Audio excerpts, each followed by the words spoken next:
بند نہیں کرتی۔ اللہ آپ کو آباد کرے۔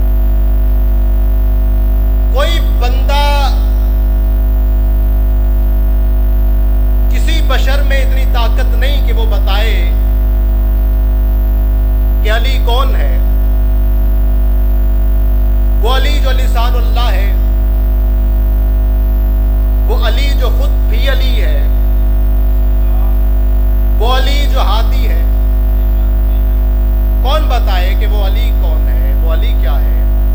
جو حاجت روا بھی ہے، جو مشکل کشا بھی ہے، جو صراط مستقیم بھی ہے، جو استاد جبریل بھی ہے۔ کون بتائے کہ وہ علی کون ہے جس نے زمانے کو سجدہ کر کے بتایا کہ کوئی ہے جسے علی بھی سجدہ کرتا ہے۔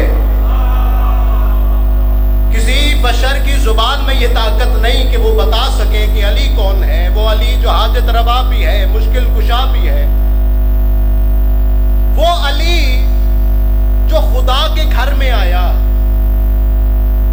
وہ علی جو امیر المومنین بھی ہے، مشکل کشا بھی ہے۔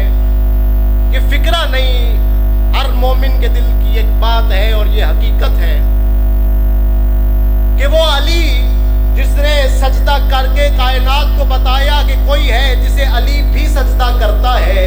کون کتنا بولے میں نہیں جانتا، لیکن جتنا سمجھو اتنا بولنا۔ اس علی نے اس کی عبادت کرنا بتائی کہ عبادت کیسے کرتے ہیں۔ اس اللہ نے علی کی تعظیم سکھائی۔ اللہ آپ کو آباد کرے۔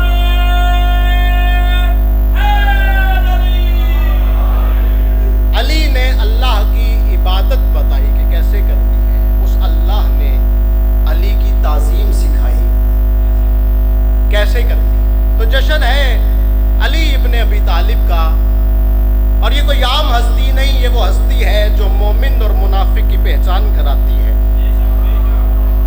بات میں نہیں کر رہا، لوگوں نے رسول خدا سے پوچھا تھا، شیعہ و سنیوں کلمہ رسول کا پڑھتے ہو، ایک مرتبہ آمنہ کے لال کا ضرور شکریہ ادا کرنا۔ بندوں نے مل کے پوچھا تھا، یا رسول اللہ یہ منافق کو پکڑنا ہو کیا کریں؟ فرمایا میرے بھائی علی کا ذکر چھیڑ دیا کرو، بولا کرو، ذکر میں بولنا عبادت ہے، چپ رہنا کوئی بہادری دلیری کا کام نہیں ہوتا۔ منافق کو پکڑنا ہو تو کیا کریں؟ فرمایا میرے بھائی علی کا ذکر چھیڑ دیا کرو۔ دو فکرے، اور پھر اپنے واجب الاحترام کو میں ممبر دوں، انہیں کی پیشخوانی کے لیے میں پڑھ رہا ہوں۔ چونکہ جشن منسوب ہے سرکار امیر المومنین سے، تو وہ جشن نامکمل ہے اگر تذکرہ ابو طالب نہ کیا جائے۔ تو میرا دل ہے کہ شان اور ایمان ابو طالب پہ دو تین فکرے عرض کیے جا سکیں۔ کس ہستی کا نام سرکار ابو طالب؟ کوفہ کے منبر پہ بیٹھ کے امیر المومنین فرما رہے ہیں، واللہ ما عبد ابی۔ کوفہ کے منبر پہ بیٹھ کے علی جیسا امام کلام فرما رہے ہیں، واللہ ما عبد ابی۔ امیر المومنین کے اسی فرمان میں، اسی حدیث میں جو پہلا جملہ ہے وہی نتیجہ ہے۔ اگر سمجھ کے تو انشاءاللہ معراج ہو جائے گی۔ علی کوفہ کے منبر پہ بیٹھ کے فرما رہے ہیں، واللہ ما عبد ابی، خدا کی قسم۔ قسم وہ اٹھا رہے جسے قسم اٹھانے کی ضرورت نہیں ہے۔ واللہ ما عبد ابی، خدا کی قسم، پہلا فکرہ ہی نتیجہ میری آج کی اس تقریر کا۔ امیر المومنین فرما رہے ہیں، خدا کی قسم میرے بابا ابو طالب بت پرست نہیں تھے۔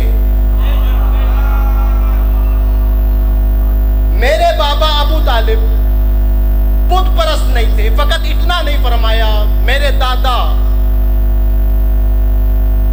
عبد المطلب بھی بت پرست نہیں تھے۔ فقط اتنا نہیں فرمایا، فرمایا ان کے بابا عبد مناف بھی۔ فقط اتنا نہیں فرمایا، فرمایا ان کے بابا ہاشم بھی۔ فرمایا ہمارے پورے خاندان میں کوئی ایسا نہیں پایا جاتا جس نے غیر اللہ کو سجدہ کیا ہو۔ یہ پیشانی جھکی ہے تو اس رب کے سامنے جو لائق عبادت ہے۔ ہمارے پورے خاندان میں کوئی ایسا نہیں جو بت پرست